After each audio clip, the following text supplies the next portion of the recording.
Si tenemos una función definida en un subconjunto de R, el cual es no vacío, o en R mismo,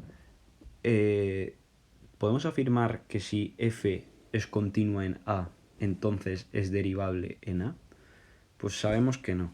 Un claro contraejemplo de esto que seguro que hemos visto en el colegio es la función valor absoluto de x, que tiene una gráfica como así, como si fuera un triángulo.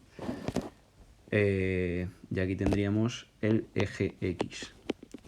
¿Qué pasa en esta función? Pues como sabéis, esto de aquí es derivable y la derivada vale 1. Y esto es derivable y la derivada vale menos 1. Pero en el pico, en este punto, hay infinitos valores de la derivada. Y por tanto, al haber más de un valor de la derivada, no es derivable en ese punto, en este caso en x igual a 0. Pues entonces cambiamos la pregunta. ¿Una función continua es siempre derivable en un intervalo? Es decir, ya hemos visto que en un punto aislado no, porque en el valor absoluto de x, en el 0, no es derivable y sin embargo sí que es continua. Pero esto puede pasar en más de un punto, es decir, en un intervalo, porque en dos puntos aislados puede pasar, que se repita dos veces el pico y ya está. Pero en un intervalo puede pasar, es decir, ¿existe un intervalo de picos? Pues como vemos en la imagen, sí. Se llama la función de Weierstrass y, como veis, es una función que está formada todo por picos. ¿Y eso cómo es posible? ¿Cómo puede ser que hayan dos picos seguidos si por en medio tiene que haber como una línea que los una, ¿no? Y esa línea, por tanto, tiene que ser derivable. Pues porque estamos hablando de una función fractal.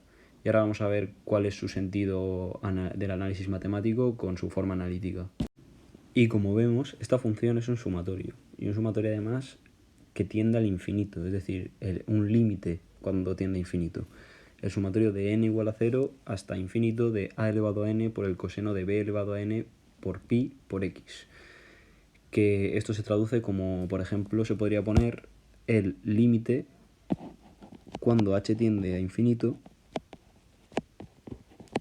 de el sumatorio desde n igual 0 hasta h de a elevado a n por el coseno de b elevado a n pi x, donde a está comprendido entre 0 y 1 sin cogerlo, es decir, intervalo abierto, pertenece al intervalo abierto 0,1 y b es un natural impar.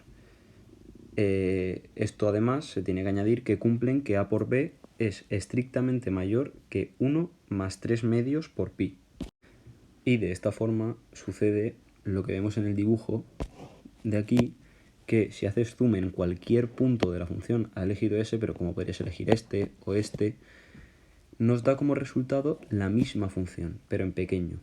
Y si a su mismo tiempo haces zoom, es decir, que te acercas, como por así decirlo, en ese punto ya acercado, te volvería a salir la misma función, todo el rato.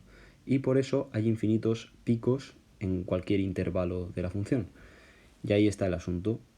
Por tanto, tiene forma fractal por este mismo argumento y entonces es continua y no es derivable.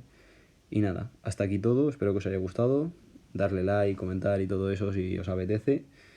Y nada, decirme si conocíais esta función y si os mola el tema de los fractales, pues también, y así haré más vídeos sobre eso. Chao.